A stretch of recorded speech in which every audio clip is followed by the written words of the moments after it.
Alléluia. Que le nom du Seigneur soit béni. Que son nom soit encore glorifié. Que toute la gloire soit à lui. Que la célébration soit à lui. Que la victoire soit toujours à lui. Que l'honneur soit toujours à lui. C'est un honneur encore ce soir de nous tenir dans sa présence. Alléluia. Alors ce soir, dispose encore ton cœur. Ouvre encore ton cœur à recevoir la parole de vie, à recevoir la parole de victoire, à recevoir la parole d'encouragement. Car notre but sur la terre, c'est d'honorer notre Dieu, de marcher selon sa parole, de vivre sa parole, de témoigner sa parole et d'expérimenter sa parole. Alors que ton cœur soit toujours disponible et disposé à recevoir la parole de grâce. Amen. Amen. Amen. Alors que le Seigneur nous bénisse. Et nous allons encore amplifier ce que nous avons commencé hier. Combat, le bon combat de la foi. Alléluia. Et nous avons lu différents versets, nous avons lu différents passages. Et nous avons vu plus ou moins l'élément foi ressortir. Alléluia. Et nous avons compris comme ça qu'il y a beaucoup de choses qu'il était important de savoir en ce qui concerne la foi. Amen. Et nous avons aussi dit qu'il fallait demeurer dans la prière, selon le premier verset qu'on a lu. Demeurons dans la prière sans relâche. Alléluia. Et c'est ce que nous avons vu dans le livre de Luc 18, qu'on a lu à partir du verset 1 à 8. Nous avons vu qu'une femme était confrontée à un juge unique. Luc 18, le verset 1, il avait dit que Jésus leur adressa une parabole pour montrer qu'il faut toujours prier. Alléluia. Qu'il faut quoi? Toujours prier. Nous avons vu le mot toujours, et nous avons vu dans son contexte qu'il était très important. Alléluia. Parce que toujours, c'est toujours. Ça veut dire qu'il n'y a pas d'endroit pour dire que si je veux prier, il faut forcément que je me mette dans un endroit, je me mette dans les conditions. C'est ce que nous constatons aujourd'hui. À tel enseigne que parfois, il y a certaines personnes, quand on leur dit bon, on doit prier, non, je ne suis pas dans les conditions de la prière. Mais je ne suis pas disposé. Il faut que je me prépare, il faut que je me dispose, il faut que je me mette dans les conditions. Mais ici, Jésus donne la parabole en montrant à ses disciples quelque chose de fondamental. Il dit qu'il faut toujours prier. Et le mot toujours est venu parce qu'il y a une femme qui traversait une situation difficile. Alléluia. Elle était confrontée à un juge. Certainement peut-être à sa belle famille. C'était une histoire certainement d'héritage. Donc elle avait besoin que le juge tranche l'affaire. Et il s'est trouvé que chaque fois la femme, elle allait voir le juge. Mais le juge ne réagissait pas. Parce que la Bible précise au départ que ce juge-là, il ne respectait personne. Il n'avait d'égard pour personne. Et donc s'il n'avait d'égard pour personne, même pour Dieu, ce n'est pas pour une pauvre veuve, ça veut dire qu'il allait avoir une considération. Donc il a sous-estimé la femme. Il a méprisé la veuve. Il a carrément sous-estimé et méprisé la veuve. Mais on a vu quelque chose de très important dans cette parabole que Jésus a donnée. Jésus dit qu'il faut toujours quoi? Prier. Et ne point se relâcher. Ça veut dire que notre responsabilité étant enfant de Dieu, l'essence de notre chose, je veux dire le carburant de notre vie, c'est la prière. Si tu veux, il faut avoir une voiture peut-être de 50 millions. Mais s'il n'y a pas de carburant dans la voiture, cette voiture ne peut pas rouler, peu importe la valeur de cette voiture.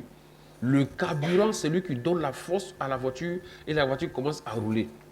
La vie aussi d'un enfant de Dieu ou des enfants de Dieu, le carburant que Dieu nous donne, c'est la prière. Donc la prière est notre carburant. La prière est l'essence qui donne vie à notre vie. Ça veut dire un chrétien qui ne prie pas, c'est comme une voiture qui n'a pas de carburant. Et une voiture sans carburant, malgré sa valeur, elle ne peut pas fonctionner. Donc malgré notre identité de nouvelle création, malgré notre valeur en Christ, si nous ne prions pas, si nous n'activons pas la prière, on a une valeur, mais cette valeur ne peut pas se manifester. Donc Jésus dit ici qu'il faut toujours prier et ne point se relâcher. Ça veut dire toujours prier et ne point se décourager. Toujours prier et ne point faiblir. Quand Jésus dit toujours prier sans relâche, ça veut dire que tu peux prier et ne pas avoir l'exaucement. Mais ça ne doit pas t'empêcher de persévérer dans la prière. C'est la persévérance de la prière qui déclenche l'exaucement.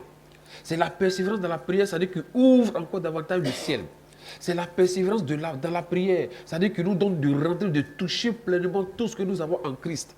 C'est la persévérance dans la prière qui nous donne de marcher dans la victoire. La femme avait des soucis, mais le juge ne voulait pas intervenir. Alléluia. Il dit, il faut toujours prier et ne point se relâcher. Ça veut dire qu'on doit être constamment dans la prière. Demeurer dans la prière. Et je vous ai dit la dernière fois que quand on dit prier, ça ne veut pas dire crier.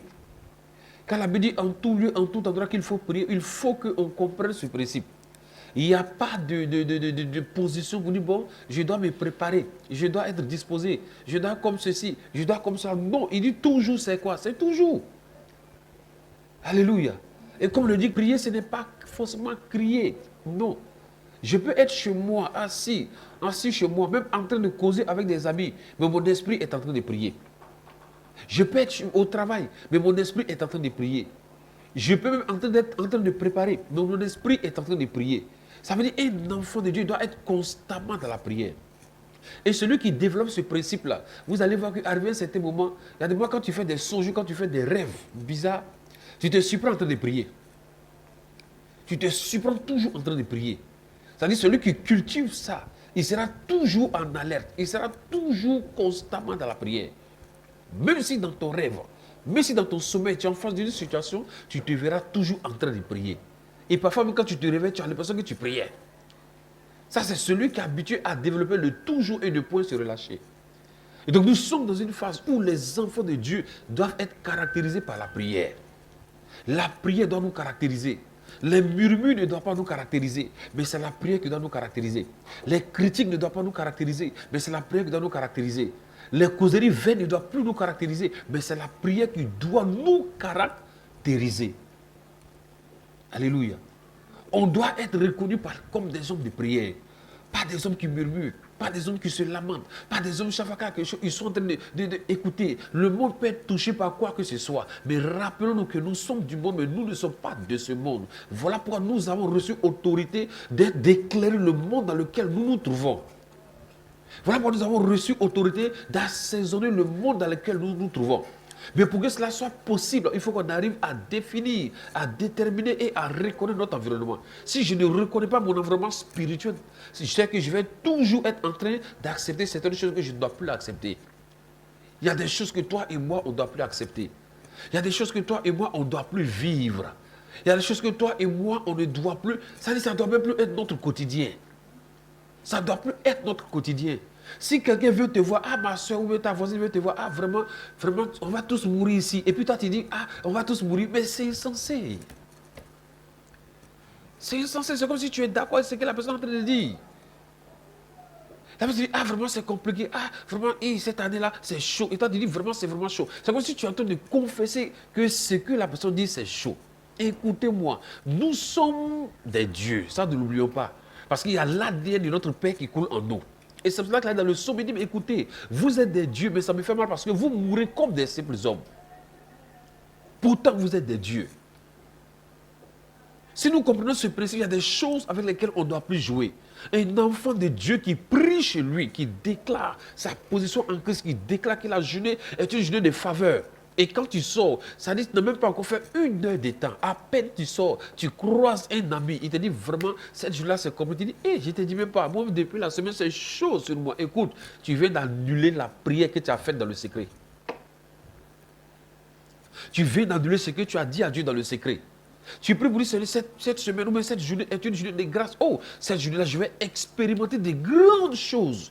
Tu sors, tu rencontres une soeur ou un frère. Il te dit, ah, moi je ne comprends pas. Depuis que cette histoire est venue, c'est compliqué pour nous. Tu dis, vraiment, c'est vraiment compliqué. Une fois que ça sort de ta bouche, c'est que tu viens d'annuler ce que tu as confessé dans le secret. La parole, ne jouons pas avec la parole. La prière, ce n'est pas seulement dire que Seigneur, vraiment, bénis-moi, bénis-moi. Ça, c'est une prière. Mais le fait même que tu confesses quelque chose de ta bouche, c'est une autre forme de prière. Que confesses-tu de ta bouche la journée? Qu'est-ce qui sort de ta bouche toute la journée? Qu'est-ce qui sort de ta bouche? Écoutez, la prière a plusieurs niveaux. Ce qui sort de ma bouche est une prière. La pensée est une prière. Je n'ouvre pas la bouche pour parler. Mais ce que j'ai dans ma pensée est une prière. C'est pour ça que la Bible dit, mes pensées ne sont pas vos pensées. Parce qu'avant de parler, Dieu pense d'abord. Donc si nous ne faisons pas attention à ce que nous faisons, on va se comporter vraiment comme des personnes vraiment insensées. Il dit prier sans cesse. La prière, ce n'est pas déclarer les choses négatives. La prière, ce n'est pas écoutez-moi. Et puis comprenons ceci. Quand la Bible nous demande de prier, Dieu n'a pas dit de venir lui présenter nos problèmes. De venir l'informer sur nos problèmes. Ah Seigneur, on dit on va prier. Seigneur, toi-même tu sais que vraiment voilà ce que je vis. Ce n'est pas ça la prière. La prière, on n'informe pas Dieu. Dieu sait déjà. Mais la prière, c'est de dire à Dieu que ce que je vis là, ce que je traverse là, la solution m'a été donnée par toi. Donc je ne présente pas à Dieu mes problèmes, mais je déclare la solution que Dieu m'a donnée.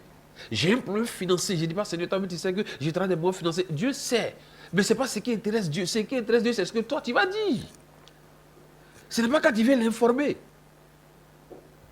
Ce n'est pas quand tu viens, mais nous informons Dieu. Seigneur, tu sais, j'ai mal à la tête, j'ai mal au cou, ça fait une semaine que je n'ai pas mangé. Le ciel dit oui, ça tu informes Dieu. Mais tu dis quoi dans ce que tu vis là? Qu'est-ce que tu dis? Seigneur, je crois que tu es celui-là même qui est mon berger. Et comme tu es mon berger, tu prends soin de moi. C'est vrai qu'une semaine, je n'ai pas mangé. Ouh, ça c'est vrai. Mais je déclare qu'en toi et avec toi, moi, cette année, cette semaine, aujourd'hui, voilà telle ou telle chose. C'est-à-dire que tu es en train de dire à Dieu, tu es en train de dire à Dieu que voilà ce que je sais de toi. Je sais que voilà comment tu peux intervenir. Donc je suis en train de donner l'accord, la permission à Dieu d'intervenir dans ma situation. Mais toutes les fois que je vais informer Dieu, Seigneur, toi-même tu sais, j'ai mal au dos, j'ai mal au côte, j'ai mal à la tête, j'ai pas mangé, j'ai pas d'argent, on dit ceci, on dit cela. Ça c'est une information, c'est pas prière. Et beaucoup d'enfants de Dieu informent Dieu, pensent qu'ils sont en train de prier. Non, ils ne sont pas en train de prier. Rappelez-vous, la Bible, Dieu n'a pas dit il exauce la prière. Ça va te scandaliser. Dieu n'exauce pas la prière. Mais Dieu exauce quoi? Il dit, je vais sur ma parole, pourquoi l'exécuter? Donc Dieu exauce sa parole. Ça veut dire, si je prie que je ne donne pas la parole de Dieu à Dieu, il ne peut pas m'exaucer. Donc si Dieu exauce sa parole, je fais quoi? Je regarde la parole de Dieu et concernant la situation que je traverse, qu'est-ce que Dieu dit par rapport à ce que je traverse? C'est cette parole que je mets devant Dieu. Et quand Dieu voit que ce que je dis est conforme avec sa parole, c'est en ce moment que l'exaucement arrive. Mais une prière où Dieu ne voit pas sa parole, une prière où Dieu ne voit pas ce qu'il dit, mais il va s'appuyer sur quoi pour t'exaucer? Ou bien, il dit, je vais sur ma parole. Il n'a pas dit, veille sur le jeûne. Il n'a pas dit, veille sur ta connaissance. Dieu a sa responsabilité, son devoir. Lui, le grand Dieu, il dit que lui, il veille sur sa parole. Pour faire quoi? Pour l'accomplir. Voilà pourquoi, quand l'ange s'est retrouvé devant Marie et que l'ange est venu dire à Marie ce que Dieu voulait faire, Marie aussi a écrit une réponse dans une lettre. Dieu envoie un courrier. Marie aussi devait répondre. Mais qu'est-ce que Marie a écrit dans son courrier? Marie a écrit dans son courrier que c'est que toi, Dieu, tu as dit là. Ce que tu as dit là, il faut le faire. Mais moi, mon problème, comment cela se fera-t-il? Ça veut dire quoi? Ça veut dire le comment appartient à Dieu. Ta responsabilité, ce n'est pas de savoir comment ça va se faire. Notre responsabilité, ce n'est pas de savoir comment Dieu va agir. Dieu nous a dit que cette année, c'est l'année de notre combat spirituel, quoi? Victorieux. Le comment là, je dis, ce n'est pas mon problème. Mais ce que Dieu attend de toi et ce que Dieu attend de moi, c'est notre foi, c'est notre connaissance. C'est lui dire que nous ne savons pas, mais nous savons que toi, ce que tu dis, ça s'accomplit toujours. Peu importe les vents qui vont souffler, peu importe, ils n'ont qu'à dire que Corona, ils n'ont qu'à dire telle personne a fait ceci. Écoutez-moi, si tu ne dis pas à Dieu ce que Dieu dit, sa parole ne pourra jamais s'accomplir. Alléluia. Je me rappelle quand je devais me marier, j'étais dans un baka et il y a eu un accident. J'étais du côté de la portière où il y avait le rétroviseur. Et la voiture, il y a une autre voiture qui a tapé le rétroviseur. Et les vitres là, se sont cassées et venues me taper dans le visage. Du côté de mon œil. Quand j'ai mis la main sur le visage, j'étais convaincu dans mon fond qu'il y a le sang qui sortait. Mais avant que je n'enlève la main, j'ai dit à Dieu, Seigneur, tu ne m'as pas dit que quand j'allais me marier, j'allais être défiguré. Mais tu as dit une parole, tu as dit que tu veilles sur moi. Alors cette parole, elle est sortie. Je n'ai pas besoin de prier. Ce que tu as dit là, c'est ce qui doit s'accomplir. Écoutez-moi, ce que vous ne savez pas, c'est que même quand tu sors dans la journée et que tu rappelles à Dieu sa parole, la parole de Dieu te suit. Quand le diable veut te frapper, la parole dit non. Parce que si la parole échoue, elle aura un compte à rendre à Dieu. Alléluia. C'est que Dieu a dit, si ça échoue, c'est comme Dieu était menteur. C'est pour ça que chaque jour, je dois me saturer de ce que Dieu a dit. Seigneur, tu m'as dit que tu protèges mon départ, tu protèges mon arrivée. Tu me protèges au départ et tu me protèges à l'arrivée. Donc quand je sors de ma maison, il y a danger comment? J'ai déjà libéré la parole. Donc quand ça arrive, ce n'est même plus ma foi qui agit, mais c'est la parole que j'ai déclarée qui doit dire non, stop à l'accident, stop à ceci, stop au braquage, stop au vol. Parce que cette journée, voilà ce que je suis censé accomplir. Je suis censé exécuter. Je suis censé faire. Donc la parole de Dieu est puissante. Donc quand cela s'est passé, j'ai mis la main, je sentais que le sang coulait. Et j'ai dit à Dieu, non, ce n'est pas ce que tu m'as dit. Ce n'est même pas ce que tu m'as dit. Je crois simplement que ce qui est en train de se passer, c'est une ruse de l'ennemi. Mais je suis convaincu d'une chose, c'est que mon visage n'a absolument rien. Une paix est venue dans mon cœur. Et j'ai enlevé la main sur mon visage, il n'y avait même pas de goutte de sang. Écoutez-moi, la parole est vivante. Qu'est-ce qui doit te suivre tous les jours? Qu'est-ce qui te suit tous les jours? C'est dommage parce que quand le ciel regarde certaines personnes parmi nous, tu sors le matin chez toi, au lieu que les paroles de Dieu te suivent, au lieu que les promesses de Dieu te suivent, au lieu que la protection de Dieu te suive, mais quand tu sors chez toi, ce sont les lamentations qui te suivent, les plaintes qui te suivent, ce sont les choses bizarres qui te suivent. Parce que ce que tu penses, c'est ce qui va te suivre. Ce que tu penses, c'est ce qui va t'influencer. Quand tu sors chez toi, qu'est-ce qui te suit? Quand tu sors de ta maison, qu'est-ce qui te suit? Quand tu vas au travail, qu'est-ce qui te suit? Il dit, je veille sur ma parole. Je veille quoi? Sur ma parole. Alors si nous voulons que Dieu veille sur notre vie, il faut que nous rappelons toujours à Dieu ce qu'il a dit. Il faut que nous disons à Dieu toujours ce qu'il a dit. Seigneur, c'est toi, tu as dit, je n'ai pas dit. Je n'étais pas là quand tu as dit. Je ne t'ai même pas obligé à dire ce que tu as dit. Mais moi, ma responsabilité, c'est que je crois en ce que toi, tu as dit. Point. Le comment, ça t'appartient. Le lieu où ça s'accomplit, ça t'appartient. Mais ce que je sais, c'est que le 31, au premier matin, tu m'as dit que cette année-là, c'est l'année du combat spirituel. Quoi? Victorieux. Par le Saint-Esprit et quoi? La parole. Par quoi? La prière d'autorité et l'intercession. C'est ce que tu m'as dit. Tu ne m'as pas dit qu'il n'y aura pas de combat. Tu m'as dit que le combat spirituel est né. Il est là. Parce que si Dieu nous parle de combat spirituel victorieux, c'est qu'il nous informe qu'il aura un combat. On ne savait pas, hein. On a clamé, on a sauté. Mais on ne pouvait pas s'imaginer ce qui allait se passer. Dieu sait toutes choses. Il connaît toujours la fin avant le commencement. Mais ce que Dieu attend de nous, ses enfants, c'est de croire en ce qu'il a dit. Croire, c'est confesser. Croire, c'est parler. Et croire, c'est déclarer. Donc, il n'exauce pas la prière, mais il veille sur sa parole. Il écoute la prière, il exauce la prière, mais il te dit au mieux, entre l'écoute et l'exaucement, il te dit ce qui est au mieux, c'est ma parole. Dieu n'exauce pas, il n'exauce pas ce que nous ressentons. Il n'exauce pas les symptômes, mais Dieu exauce sa parole. Ce que tu vis, qu'est-ce que Dieu dit? Si Dieu n'a rien dit dans ta situation, c'est que ta situation ne peut pas se changer, ne peut pas être transformée. Mais ce que je vis, je dois regarder qu'est-ce qui est conforme à ce que je vis. Qu'est-ce que Dieu dit par rapport à ce que je vis? Qu'est-ce que Dieu dit? En fonction de ça, c'est ce que moi je déclare. Il dit quoi? Priez quoi? Toujours. Et ne point quoi? Se relâcher. En nous demandant de prier, c'est qu'il nous demande chaque jour de dire quoi? Sa parole. Et c'est cela qu'il avait dit à Josué dans le livre de Josué 1, le verset 8. Il dit que le livre de la loi ne s'éloigne point de ta bouche. Médite le jour et nuit. Il dit, c'est cela que tu auras du succès. Tu réussiras dans tes voies, dans tes entreprises. Il dit, médite le jour et nuit. Mais regardez, en réalité, ça dit entre médite le jour et nuit et tu réussiras dans tes entreprises. Le plus important, c'est ce qui est au milieu. Qu'est-ce qui est au milieu? Il dit, pour agir quoi? Fidèlement. Ah! Ça veut dire, dans ce que Dieu me dit dans sa parole, il dit ce qui va faire que, ce qui va déclencher le succès, ce qui va faire que j'aurai le succès dans mes entreprises, il dit c'est la partie agir fidèlement selon tout ce qui est quoi? Écrit. Alléluia. Une chose est de méditer, mais une autre chose est d'agir fidèlement selon ce qui est écrit. Ça veut dire quoi? Ça veut dire que comme Dieu exauce sa parole, donc je suis censé mettre la parole de Dieu au devant de lui. Donc notre responsabilité aujourd'hui, c'est de respecter non seulement la parole, de la méditer jour et nuit, mais de la mettre en pratique et d'agir fidèlement selon tout ce que le Seigneur nous donne comme instruction dans sa parole.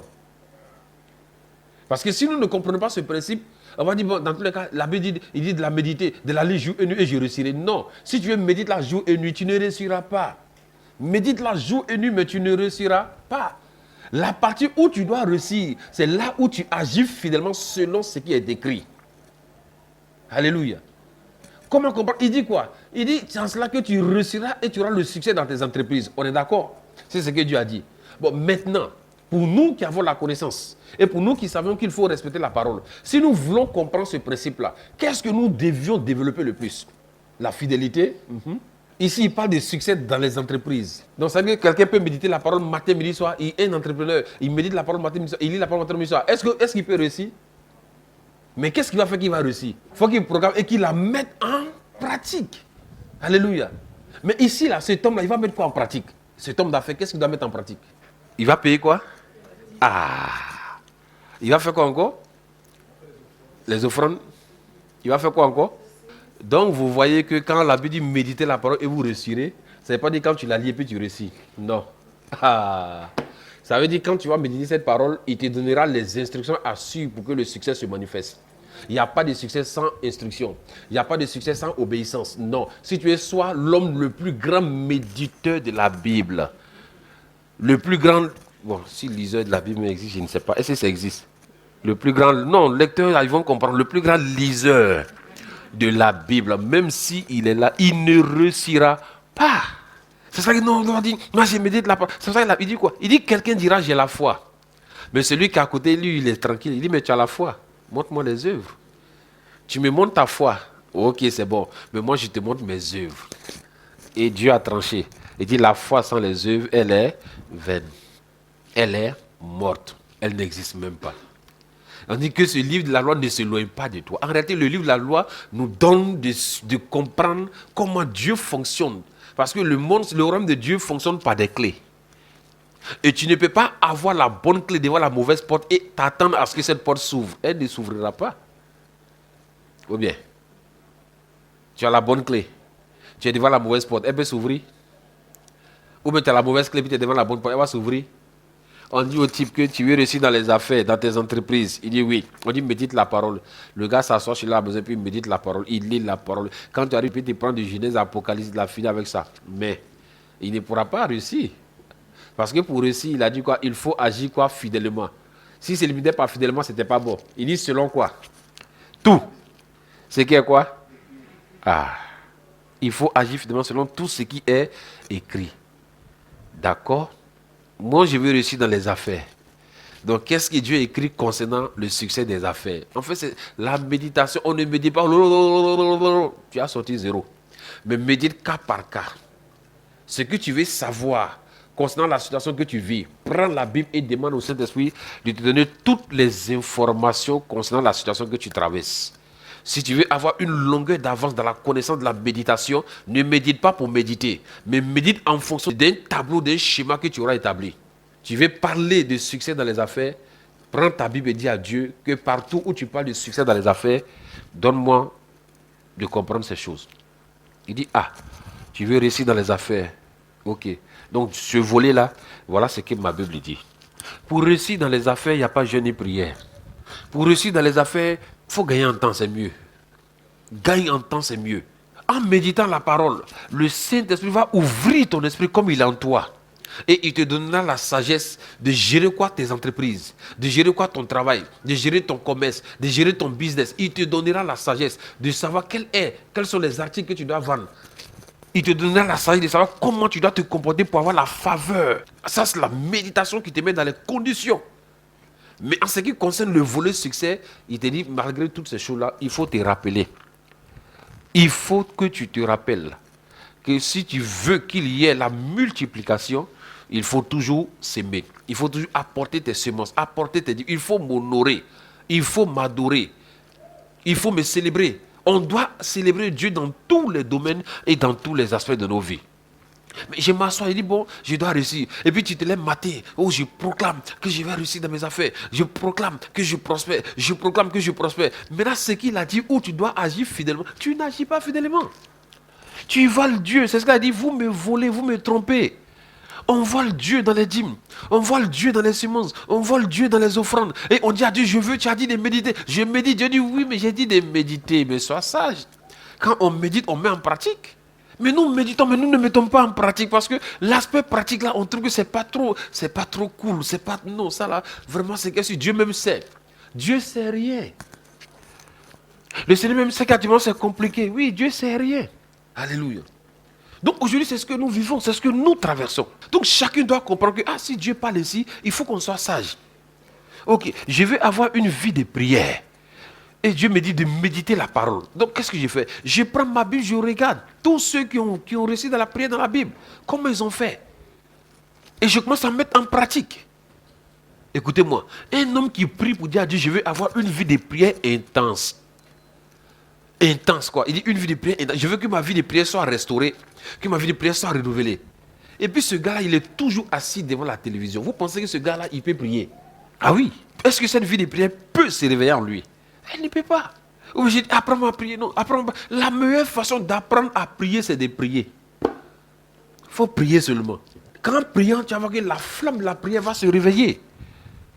Mais je veux dire qu'en toute chose, si nous voulons réussir, sachons bien ceci, on doit agir fidèlement selon ce qui est écrit. Il dit, c'est alors que tu auras.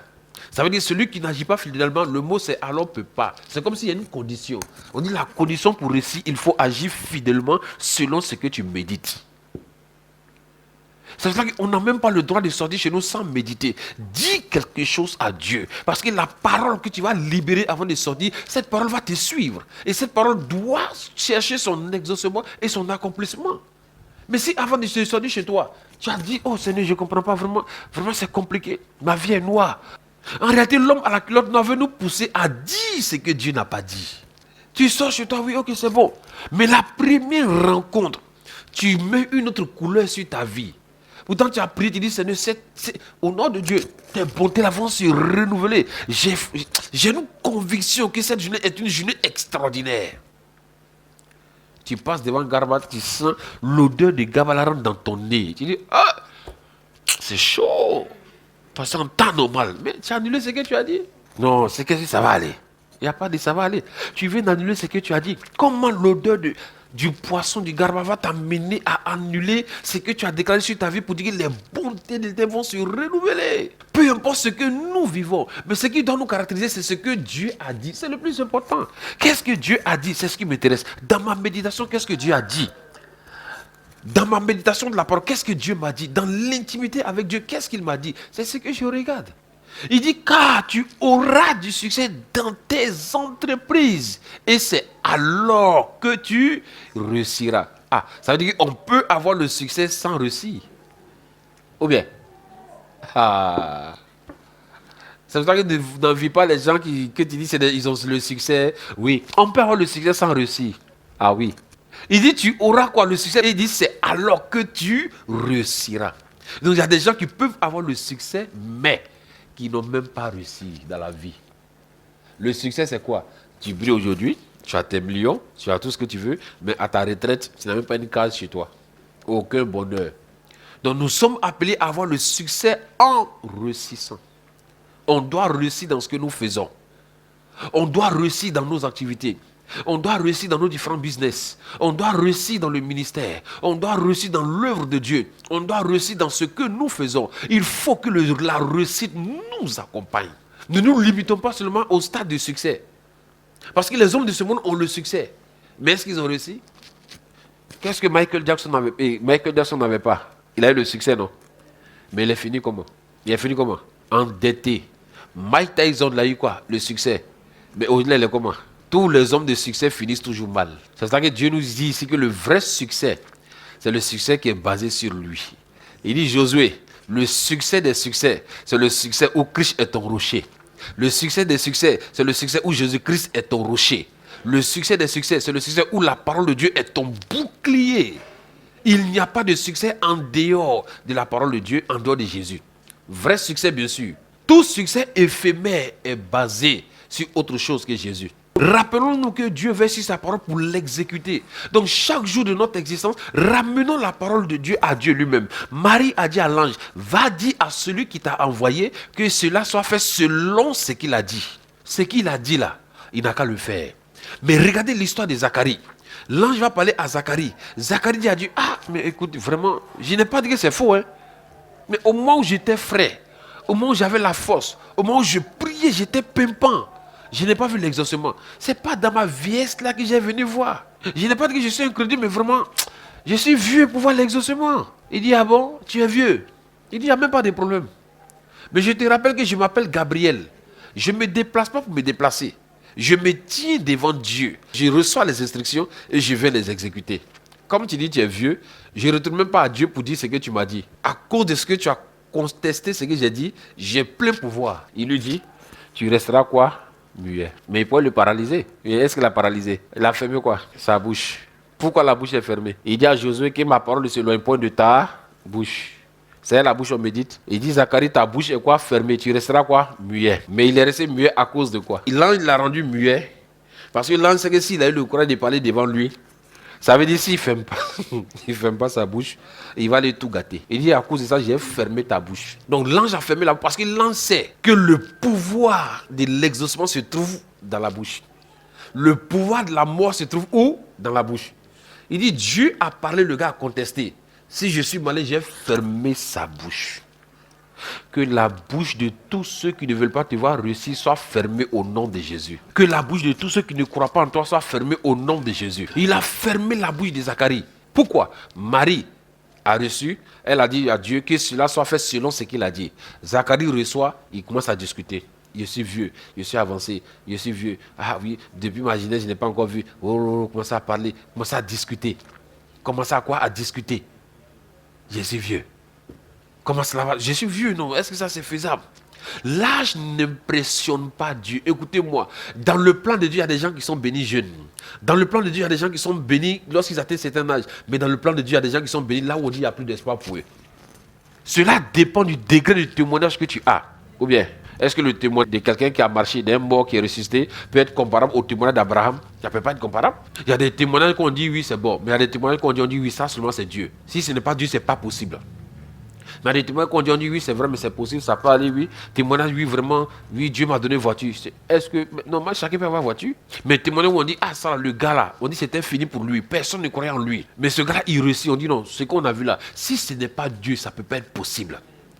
Ce que nous venons de voir, si ce n'est pas Dieu, ça ne peut pas être possible. C'est pour ça que quel que soit l'âge que tu as en ce mois, bénis le Seigneur. Parce que c'est ton heure, c'est ta saison qui est arrivée.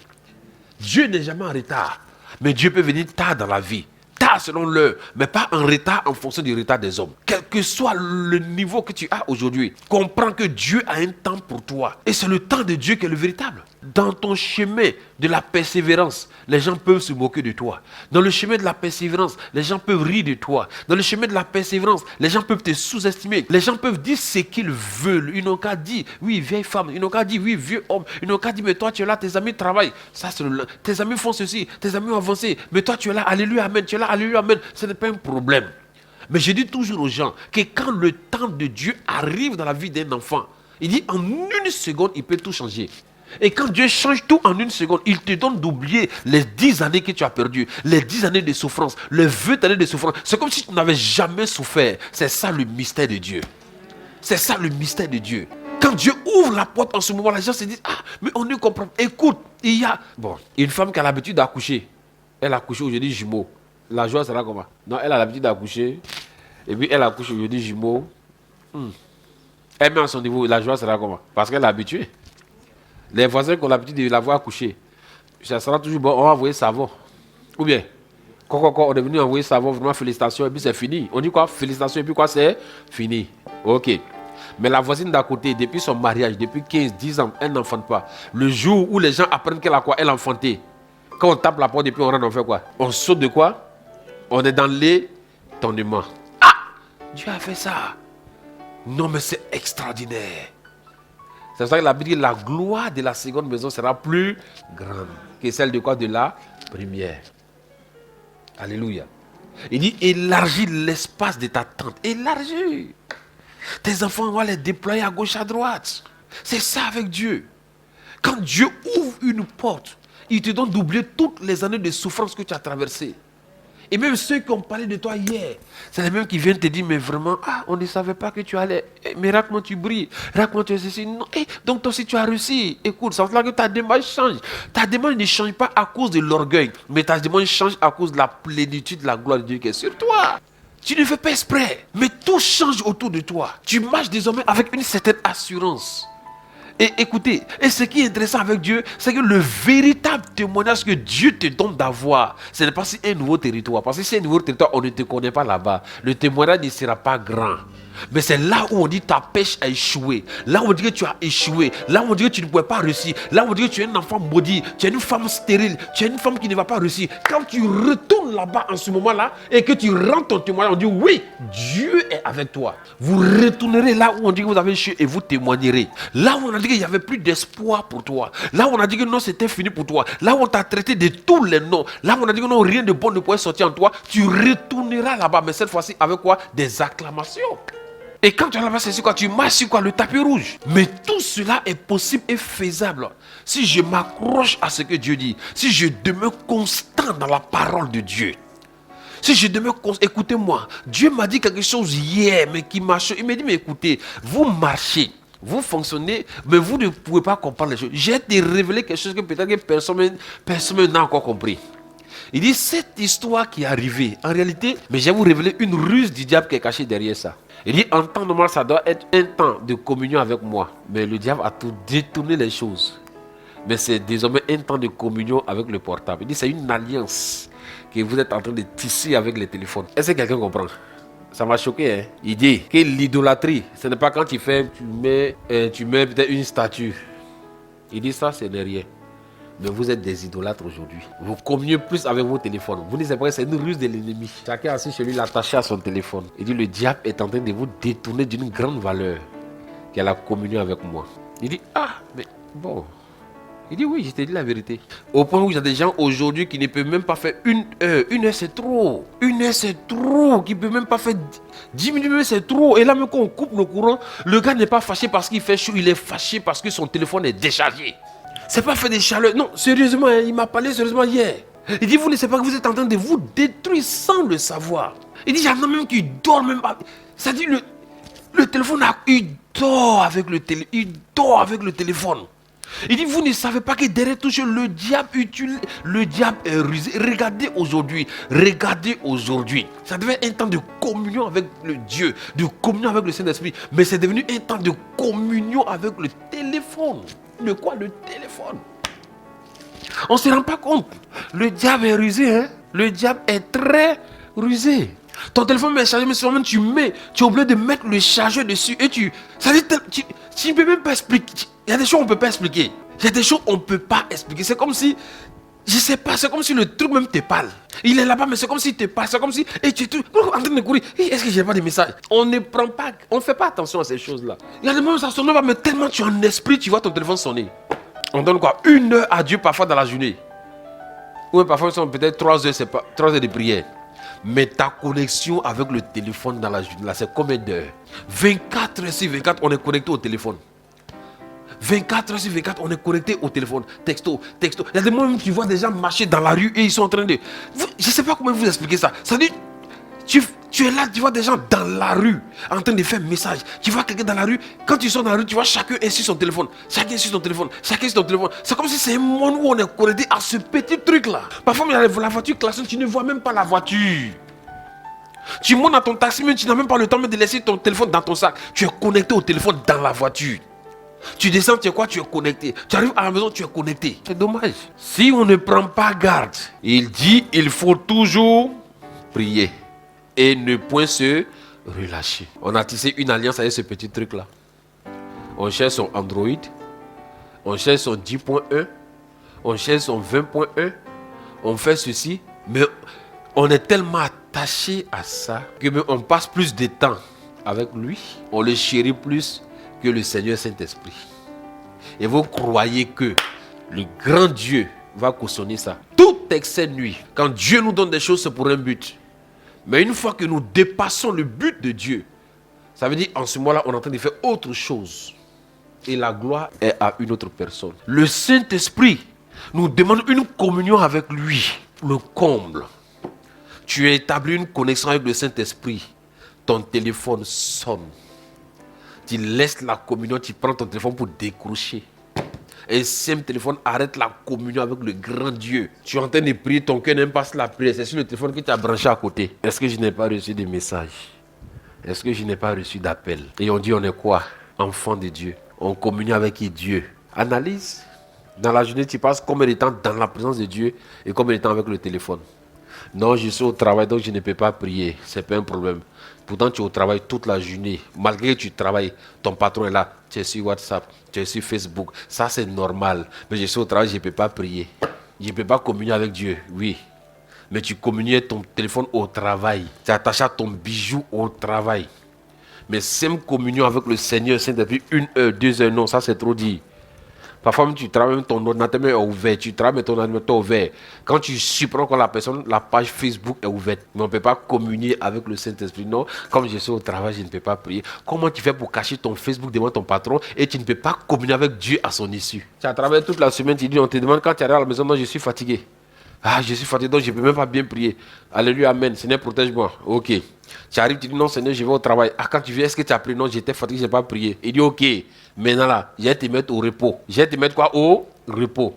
Si dans ça là, tu n'as pas développé ta communion avec le Saint-Esprit, si tu n'as pas développé ta relation avec Dieu dans cette situation, si tu n'as pas établi ta relation avec Dieu dans la méditation, dans ça là, au sortir de ça, dis-moi encore un instant, qu'est-ce qu'il va faire? Et que le Seigneur te donne encore une opportunité de te rapprocher de lui. Ou bien, dans ça on dit personne ne sort, tu ne médites pas. Dans ça on dit personne ne sort, tu ne pries pas. Dans ça on dit personne ne sort, tu ne communies pas avec Dieu, tu ne communies pas avec le Saint-Esprit. Et tu as dit quoi? Tu es enfant de Dieu. Maintenant quand ça va finir, tu as manifesté la victoire comment? Le Seigneur savait ce qui arrivait. Il savait qu'on n'avait pas développé certaines choses. Il nous a mis au frais. Moi j'ai dit qu'il nous a mis au vert. Le Seigneur a mis ses enfants quoi? Au vert.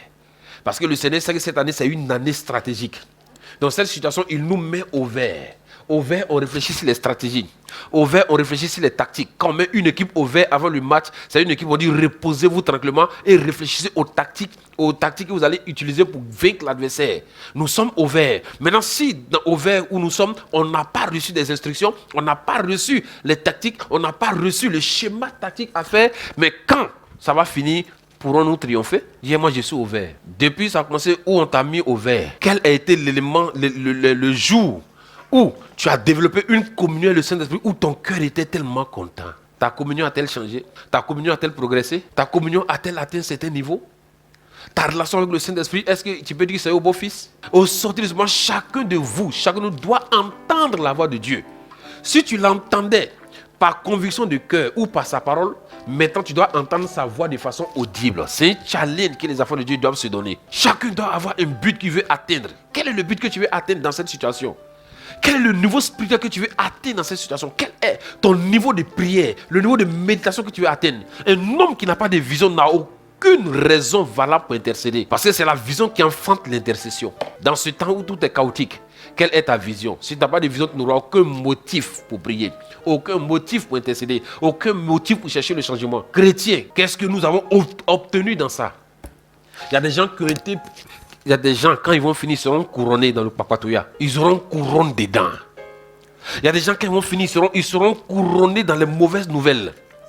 Il y a des gens, quand ça va finir, ils seront couronnés dans le découragement. Parce qu'ils ont tellement découragé de personnes à cause de cette situation-là. Je ne vous comprends pas. Avant que ça m'arrive, ce truc n'arrive là, maladie, tu es pas les gens. Il dit, mais il y a quoi d'extraordinaire? Pour que vous soyez agités, il dit, mais il y a quoi d'extraordinaire dedans? Il dit, mais c'est vrai. Bon, avant ça, les gens mouraient. La maladie, quelque chose. Il dit, mais pourquoi ça, c'est extraordinaire. Il dit, vous n'avez rien compris. Vous êtes en train de trembler, les autres remplissent les poches. Que Dieu nous aide. C'est un temps où chacun doit vraiment voir un grand changement dans sa vie spirituelle. Si je prenais 1 heure de temps avant, il faut que quand ça va finir, je dois peut-être taper au moins les 5 heures de prière. Si je méditais peut-être 1 heure avant, quand ça va finir, il faut que je sois un habitué. Tu ne dois plus méditer parce que tu es obligé de méditer. Mais tu dois méditer parce que tu aimes ça. L'amour, c'est comme un amour qui doit naître. L'amour doit naître entre la parole de Dieu et vous. L'amour doit naître entre le Saint-Esprit et vous. La preuve, quand tu aimes une sœur, mon frère, tu peux l'appeler même pendant des heures, ça te dit absolument rien. Tu vas causer pendant des heures, ça va absolument rien te dire. C'est pas ta faute, c'est normal. Quand tu aimes, c'est comme ça. Donc aussi, si tu aimes la parole, aussi de la même manière que tu es habitué à des heures de communication, habitué aussi à dire, ah, ça c'est mon amour. Voilà mon amour, ma chérie. Tu dois communier. Tu n'as pas le droit d'appeler une personne pendant 2 heures de temps de causerie non-stop. Et puis donner 1 heure. Écoute, la méditation de la parole doit être au-dessus de tout ce que nous faisons. Ou bien, dans ça, comme on dit, les gens ne sortent pas. Tu es assis chez toi, mais ton esprit sort. Tellement tu es habitué. Au lieu de. Tu prends ta Bible, oh, j'ai médité aujourd'hui. Mais tellement tu es habitué à sortir, tu es dérangé. Tu es jamais en train de faire les courses. Oh. Il y a des choses que Dieu veut recadrer. Hein. Tu es jamais en train de faire les courses. Tu es assis, mais tu es jamais en train de faire les courses. Tu es assis, mais tu es jamais en train de faire. Oh, Dieu veut que nous soyons totalement concentrés là-dessus. Et si on ne prend pas garde, quand on va ouvrir les yeux, 2020 là, ça va passer. Ne laissez aucune situation nous empêcher de voir ce que 2020 nous a promis. 4 mois déjà passés et on entend des choses incertaines. Ça veut dire le diable, c'est comme s'il veut nous maintenir dans une prison. Et quand ça va s'ouvrir, l'année est quoi? Et on va s'asseoir encore, les mêmes choses, les mêmes réalités.